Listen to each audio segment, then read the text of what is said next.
বিশিষ্ট চিন্তাবিদ সাংবাদিক হাইদৰ হুছেইনক ৰাজহুৱা সম্বৰ্ধনাৰ প্ৰস্তুতি।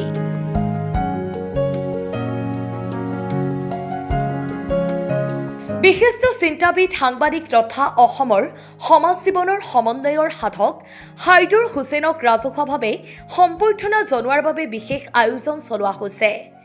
অহা 13 জুলাইত নলবাৰী জিলাৰ বৰিদতৰাত প্ৰবীণ সাংবাদিকগৰাকীক ৰাজহুৱাভাৱে সম্বৰ্ধনা জনোৱা হ'ব।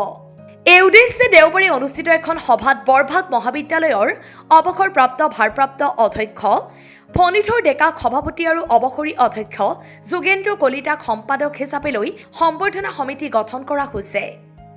একে অনুষ্ঠানতে হাইদৰ হুছেইনৰ প্ৰতি অভিনন্দন জ্ঞাপন এখন গ্ৰন্থও প্ৰকাশ কৰা হ'ব। News desk report, Assam time.